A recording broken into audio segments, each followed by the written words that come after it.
দেখুন, আজকের ভিডিওতে আমি আপনাদেরকে দেখানোর চেষ্টা করব বিজেটি কে আমরা কিভাবে অ্যাম্পলিফায়ার হিসেবে ব্যবহার করতে পারি। অর্থাৎ লাইক আমরা যে কথা বলি সেখানে যদি আমরা বিজেটি ইউজ করতে পারি তাহলে সেই কথাটাকে কিভাবে অ্যাম্পলিফাই করা যায়।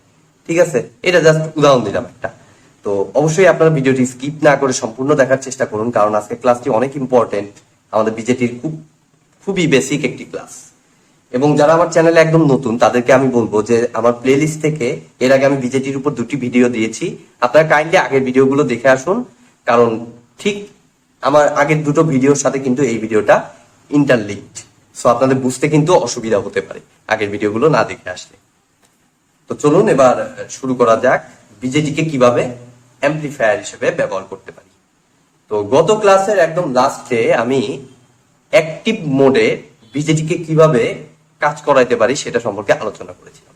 তো আমি হুবহু সেম ওই সার্কিটটা আরেকবার আঁকিয়ে ফেলবো। তো দেখুন, আমার active mode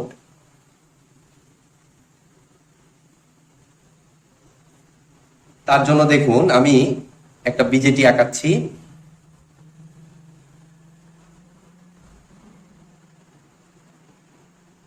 emitter, base, collector সব থেকে বড়। ঠিক আছে, উইথ কালেক্টরের সব থেকে বড়, এটা আপনার মাথায় রাখবেন ভালো মতো। Emitter, base, collector. ফাইন। এবার আমরা অবশ্যই ম্যাক্সিমাম ক্ষেত্রে ইউজ করব এনপিএন। এটাও কেন আমাদের পিএনপির তুলনায় এনপিএন বেশি ব্যবহার করা হয় সেটাও আমি গত ভিডিওতে আলোচনা করেছি। তো সেটা রেসপেক্টে আমি এনপিএন নিলাম। এবং অ্যাক্টিভ মোড মানে আমার ইমিটার বেস থাকবে হলো ফরওয়ার্ডে এবং কালেক্টর বেস থাকবে হলো রিভার্সে। দ্যাট মিনস এই এনটাকে আমার কানেক্ট করে দিতে হবে মাইনাসের সাথে, মাইনাস মানে ফরওয়ার্ড বায়াসড। ঠিক আছে, দ্যাট মিনস এটাকে ফরওয়ার্ড বায়াসড করে দিয়ে আমি সুন্দর করে এখানে কানেকশন দিয়ে দিলাম। ঠিক আছে, এবার আমাদের এই সাইড কালেক্টর বেসটা থাকে হলো অ্যাক্টিভ মোডের ক্ষেত্রে রিভার্সে। দ্যাট মিনস এটাকে আমার কানেক্ট করে দিতে হবে মাইনাসের সাথে, রিভার্স মানে অপোজিট, অর্থাৎ মাইনাসের সাথে প্লাস দিতে হবে। অর্থাৎ এখানে আমি প্লাস দিলাম, মাইনাস। এখন দেখুন এই প্লাস থেকে আমার কারেন্ট এন্টার করবে, মিনস এদিকে হবে আইসি কারেন্ট, এবং এই প্লাস থেকে এদিকে যাচ্ছে, দ্যাট মিনস ইমিটার কারেন্টটা এদিক থেকে আসতেছে এবং বেস কারেন্টটা যাবে এদিকে, এদিকে।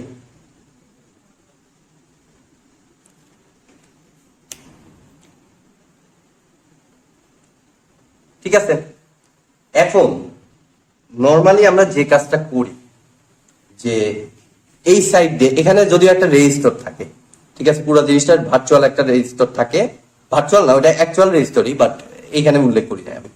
এই রেজিস্টরের এই মাথা দিয়ে আমার মেইনলি একটা ইনপুট ঢুকায়।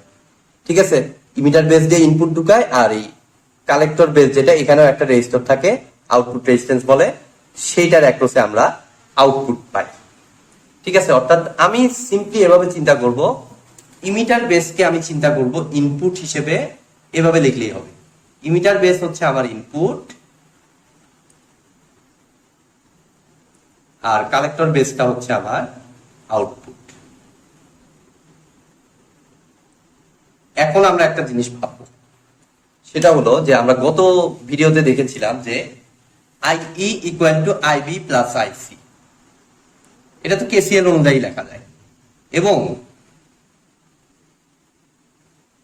যেহেতু আমার বেসটা সব থেকে পাতলা, সো এখানে ইলেকট্রন রিকম্বিনেশন হার, মানে ইলেকট্রন ধরে রাখার ক্ষমতাটা সব থেকে কম, অর্থাৎ ইলেকট্রন এখানে কম থাকার কারণে এখানকার কারেন্টটা সব থেকে কম। দেখুন ইমিটার আর কালেক্টরের তুলনায় বেস কতটা পাতলা এবং সব থেকে লাইটলি ডোপিং করা থাকে। দ্যাট মিনস সেখানে সব থেকে কম কারেন্ট আমরা পাবো, এতটাই কম যে আইই এবং আইসির তুলনায় সেটা অতি নগণ্য। যার কারণে আমি আইই এবং আইসি কে অলমোস্ট ইকুয়াল টু বলতে পারি, আইই এবং আইসি কে অলমোস্ট ইকুয়াল টু বলতে পারি। ঠিক আছে, এবং সেটা ইকুয়াল টু আমি ধরে নিলাম, ধরুন আই ধরে নিলাম, অলমোস্ট ইকুয়াল টু আই ধরে নিলাম। Very simple. গত ভিডিওতে আমি দেখিয়েছি কিভাবে এটা অলমোস্ট ইকুয়াল টু আসে, প্লাস আজকেও তো বলেই দিলাম। তো এখন দেখুন আমি ইনপুট সাইডে ইয়েটা দেখবো এবং আউটপুট সাইডের যে ফাইনাল ইয়েটা এক্সপ্রেশনটা সেটা আমরা দেখব। তো দেখুন ইনপুট সাইডের আমি যদি ভোল্টেজটা একটু চিন্তা করি, ইনপুট সাইডে ভোল্টেজটাকে আমি বলতে পারি ভিইবি। এই যে বেস, আচ্ছা বেসটাকে এখানে না দিয়ে আমরা এখানে চিন্তা করি, একই কথাই তো, এইখানে না দিয়ে এইখানে চিন্তা করলাম। এই যে এটা বেস, এখানে শর্ট করা, তাহলে ইমিটার বেসটা আমার ইনপুট আর কালেক্টর বেসটা আউটপুট। তাহলে ভিইবি কে আমি বলতে পারি ইনপুট ভোল্টেজ, এটাকে আমি লিখলাম ভিআই ইকুয়াল টু ভিইবি, যেটাকে কিনা আমি লিখতে পারি, এই কারেন্টটা আমার আই, যেহেতু আই সমান আমার আমি আই ধরছি, আই ইনটু এই ই আর বি এর অ্যাক্রসের রেজিস্ট্যান্সটা, সেটা অর্থাৎ সেটাকে আমি ধরে নিলাম আর ইবি লিখলাম, ঠিক আছে। আর ভি আউটপুটটা একইভাবে, আচ্ছা এখানে একটু ব্লার হয়ে গেছে, আমি নিচের লাইন লিখতেছি, এখানে ক্যামেরার একটু অস্পষ্টতা, আচ্ছা যাই হোক সমস্যা নাই। আই ইন্টু আর ইবি, জাস্ট সিম্পল আমার ওহমস ল অ্যাপ্লাই করলাম। আরটাকে বড় হাতেরই লিখি, আই ইন্টু আর ইবি। আর আউটপুট সাইডে দেখুন, আমি আউটপুট সাইডে লিখতেছি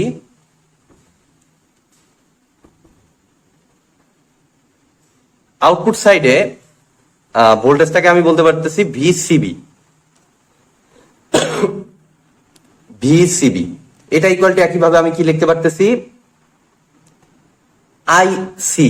তো আইসি কে অলমোস্ট ইকুয়াল টু আই বলতে পারি, যেহেতু আমি ধরে নিচ্ছি almost equal to I into আর সিবি।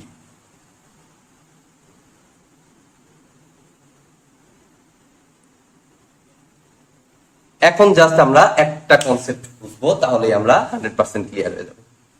সেটা হলো যে আমাদের কারেন্ট দেখুন দুটোর সমান,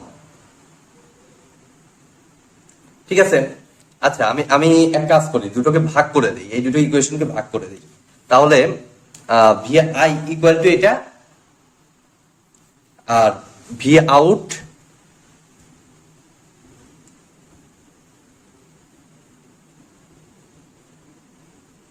আর সিবি, এটা 2 নাম্বার ইকুয়েশন,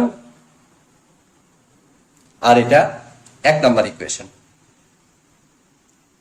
তো 2 দ্বারা যদি আমি 1 কে ভাগ করি, তাহলে দেখুন আমার আসতেছে ভি আউটপুট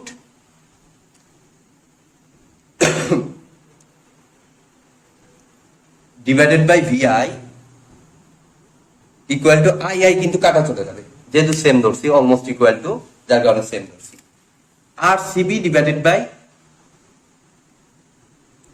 আর ইবি।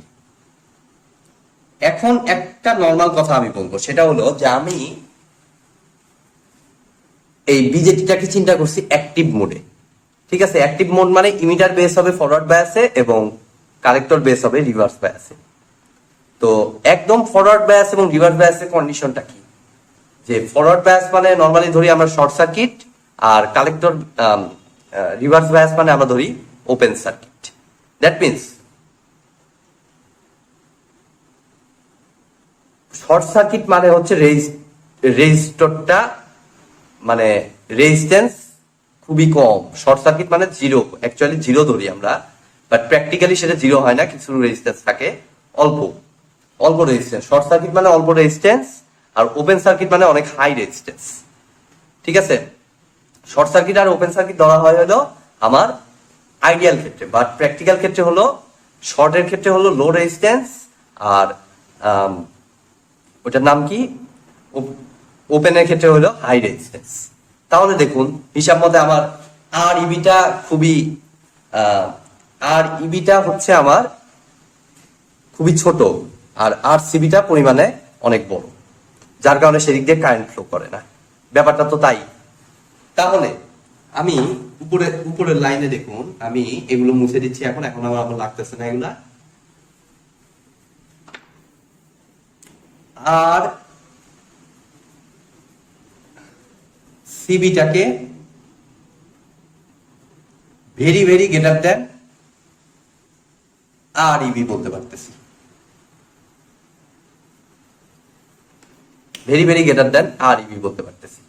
ঠিক আছে, যদি তাই হয় আর ইবিটাকে ধরুন যে আপনি ক্যালকুলেটারে একটা মান বসান যে আর ইবির ভ্যালুটা ধরেন আপনি 0.01 দিলেন, তাহলে আর সিবির ভ্যালুটা হবে ধরুন যে 10, তাহলে 10 ডিভাইডেড বাই 0.01 আপনারা করে দেখুন, তাহলে ভ্যালুটা কি আসে, অনেক বড়। ঠিক আছে, অর্থাৎ এইভাবে আপনারা চিন্তা করুন, আর সিবি আর ইবির তুলনায় অনেক বড়, তাহলে ভি আউটপুট ভিআই এর তুলনায় অনেক বড়, অর্থাৎ V output is very very greater than VI. এক কথায় আমি ইনপুট হিসেবে একটা ভোল্টেজ আমি দিলাম, আউটপুট হিসেবে কিন্তু তার তুলনায় অনেক গুণ বড় ভোল্টেজ পেতে সক্ষম হচ্ছি। অর্থাৎ আমি কিন্তু বিজেটিটাকে খুব ইজিলি অ্যাম্পলিফায়ার হিসেবে ব্যবহার করতে পারতেছি। অর্থাৎ ইনপুট হিসেবে আমি লো ভোল্টেজ দিলেও আউটপুট হিসেবে আমি অটোমেটিক্যালি হাই ভোল্টেজ পাবো। তো এটাই হচ্ছে আমার বিজেটি কে অ্যাম্পলিফায়ার হিসেবে ব্যবহার করার কৌশল। আশা করি আপনারা বুঝতে পেরেছেন। ভিডিওটি যদি ভালো লেগে থাকে অবশ্যই ভিডিওতে একটি লাইক দিবেন, বন্ধুদের সাথে বেশি বেশি শেয়ার করবেন, আর চ্যানেলে নতুন হয়ে থাকলে অবশ্যই চ্যানেলটি সাবস্ক্রাইব করবেন। ধন্যবাদ।